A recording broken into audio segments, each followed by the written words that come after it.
नमस्कार दोस्तों, स्वागत है आप सभी का डेली 11 में। कैसे हैं आप सभी? तो बताइए, उत्तराखंड पुलिस कांस्टेबल का जो हमारा एनालिसिस रहा वो आपको कैसा लगा? होप आपको अच्छा लगा होगा। दोस्तों, उसमें मैंने आपसे बताया कि 58 क्वेश्चन हमारे चैनल से आए हैं। कुछ छात्रों ने मुझे अवगत कराया कि सर आपकी काउंटिंग में मिस्टेक थी, क्वेश्चन हो रहे हैं 61। उन सभी का बहुत बहुत धन्यवाद जिन्होंने भी बताया है। तो क्वेश्चन 58 ना होके 61 क्वेश्चन है, 61 क्वेश्चन है। तो चैनल जो भी छात्र जुड़े होंगे काफ़ी लाभ हुआ होगा, उत्तराखंड पुलिस कांस्टेबल हैं।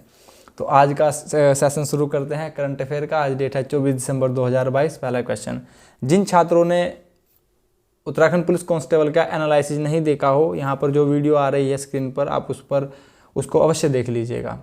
ठीक है दोस्तों, आगे बढ़ेंगे। पहला क्वेश्चन हमारा आज के दिवस से, आज यानी कि 24 दिसंबर 2022 को कौन सा दिवस मनाया जाता है? ऑप्शन ए राष्ट्रीय उपभोक्ता अधिकार दिवस यानी कि नेशनल कंज्यूमर राइट डे आज मनाया जाता है। ऑप्शन बी विश्व कंप्यूटर साक्षरता दिवस। बताइए दोस्तों। जी हाँ, बिल्कुल सही, 2 दिसंबर।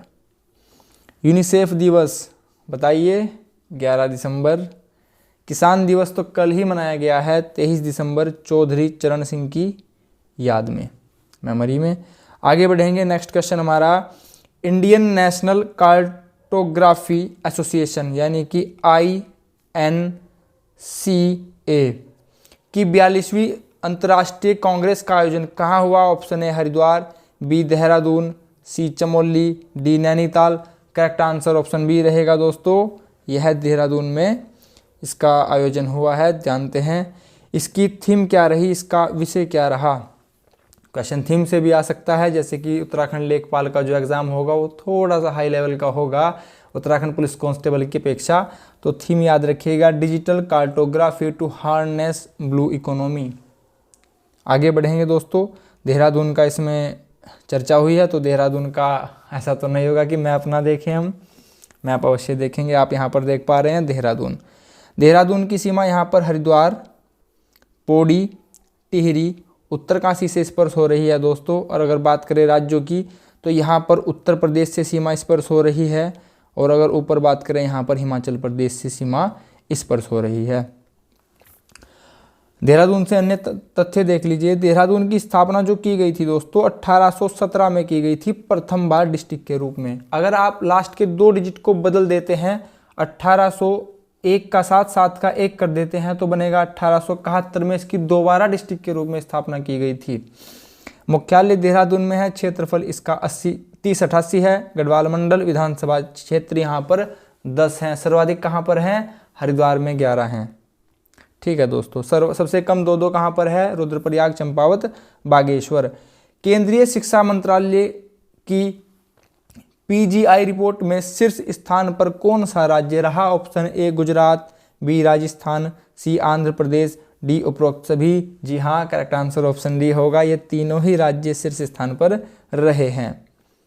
क्वेश्चन नंबर हमारा 4 यहाँ पर, खाड़ी देशों में पहली वैश्विक मीडिया कांग्रेस का कहाँ आयोजित की गई है? Option A Yemen, B Iraq, C सऊदी अरब, डी संयुक्त अरब अमीरात यानी कि यूनाइटेड अरब अमीरात, UAE, अबू धाबी इसकी राजधानी है। करेक्ट आंसर ऑप्शन डी होगा, संयुक्त अरब अमीरात UAE में ही इसका जो आयोजन हुआ है संपन्न हुआ है।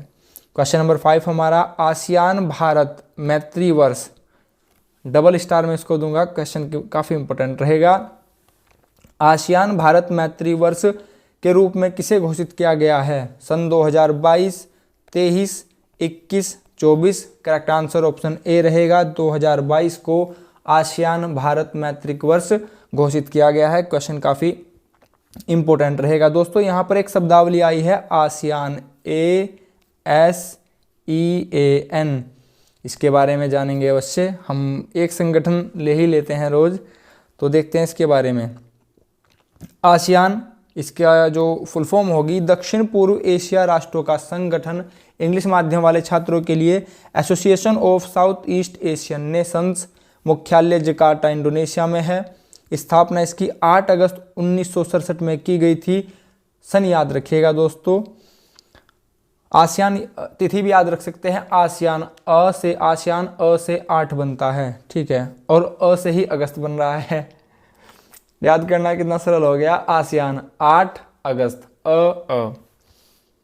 ठीक है दोस्तों, संयुक्त राष्ट्र, यहाँ पर राष्ट्र सदस्य की बात की जाए तो 10 सदस्य इसके सदस्य हैं राष्ट्र।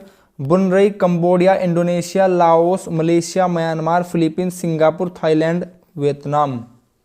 यहाँ पर आप लाओस पर दृष्टि डालिए, कुछ बता सकते हैं अगर आपके मन में कुछ भी एक क्वेश्चन आए यहाँ से संबंधित। जी हाँ, लाओस साउथ ईस्ट एशिया का एकमात्र लैंड लॉक्ड कंट्री है, यानी कि भू आबद्ध देश है। भू आबद्ध देश उसे कहा जाता है जिसके चारों ओर देश ही हों, कोई जल सीमा ना हो, कोई सागर समुद्र ना हो। सबसे बड़ा लैंड लॉक्ड कंट्री भू आबद्ध देश कौन सा है? कजाकिस्तान, याद रखिएगा, कजाकिस्तान, राजधानी अस्ताना। अब बात करते हैं दोस्तों भारत की। वर्ष 1992 में भारत को एक क्षेत्रीय भागीदार बनाया गया था। ठीक है दोस्तों, आगे बढ़ेंगे। क्वेश्चन नंबर 6 हमारा, बिली जीन किंग कप 2022 किसने जीता है? Option A Bharat, B Switzerland, C Australia, D Japan. Correct answer option B रहेगा। यह कप जीता है स्विट्जरलैंड ने, और किसे हराकर जीता है? ऑस्ट्रेलिया को हराकर जीता है। आगे बढ़ेंगे दोस्तों। नेक्स्ट क्वेश्चन नंबर 7 हमारा, अंडर 23 वैश्विक चैंपियनशिप 2022 में भारत के अमन सहरावत जो कि कुश्ती से संबंधित हैं, कौन सा पदक जीता है? ऑप्शन ए रजत, बी कांस्य, सी स्वर्ण, डी इनमें से कोई नहीं। करेक्ट आंसर ऑप्शन सी होगा, इन्होंने जीता है गोल्ड मेडल, स्वर्ण पदक जीता है। अब क्वेश्चन को थोड़ा सा रिवर्स करके देखते हैं, परीक्षा में आ सकता है। हाल ही में अमन सहरावत ने अंडर 23 विश्व चैंपियनशिप 2022 में स्वर्ण पदक जीता है। यह किस खेल से संबंधित है? कुश्ती, बैडमिंटन, फुटबॉल, हॉकी। तो करेक्ट आंसर होगा कुश्ती। अपने आप को हर तरीके से तैयार रखिएगा, एग्जामिनर हर कदम पे चाहेगा कि आप गलती करें। साहित्य के लिए JCB प्राइज 2022 किसे सम्मानित किया गया है? तो साहित्य का ये प्राइज है। क्वेश्चन सिंपल सा आ सकता है, JCB प्राइज कौन सा प्राइज होता है, किस में दिया जाता है? तो यह साहित्य के क्षेत्र में दिया जाता है। एक बात तो यह हो गई। Option A Shilpa Agarwal, B Shubham Chauhan, C Tejpal Singh Saini, D Khalid Javed. Correct answer option D रहेगा। यह खालिद जावेद को दिया गया है, इनका क्षेत्र साहित्य से संबंधित है। साहित्य की बात करें, खालिद जावेद उर्दू उपन्यासकार हैं। इनकी जो कृति है द पैराडाइज ऑफ फूड, इसी के लिए इन्हें ये वाला प्राइज दिया गया है दोस्तों। कृति भी पूछी जा सकती है, क्वेश्चन ऐसे आ सकता है, खालिद जावेद को JCB प्राइज 2022 से सम्मानित किया गया, यह उन्हें उनकी किस कृति के लिए सम्मान मिला है? तो करेक्ट आंसर हो जाएगा द पैराडाइज ऑफ फूड। ठीक है, आगे बढ़ेंगे। क्वेश्चन नंबर हमारा 9, पॉपुलर फ्रंट ऑफ इंडिया और UAPA न्यायाधिकरण का प्रमुख किसे बनाया गया है? ऑप्शन ए न्यायमूर्ति दिनेश शर्मा, बी न्यायमूर्ति धनंजय यशवंत चंद्रचूड़, ऑप्शन सी न्यायाधीश UU ललित, ऑप्शन डी में से कोई नहीं। करेक्ट आंसर ऑप्शन ए रहेगा दोस्तों। ऑप्शन ए न्यायमूर्ति दिनेश शर्मा को ही प्रमुख बनाया गया है। ऑप्शन बी पर नजर डालिए दोस्तों, दृष्टि डालिए। धनंजय यशवंत चंद्रचूड़ वर्तमान में हमारे मुख्य न्यायाधीश हैं और इनका क्रम है 50वां। इन्होंने किसका स्थान लिया है? तो इससे पहले थे UU ललित, इनका क्रम था 49वां। चीज़ों को याद रखिएगा, आगे बढ़ेंगे।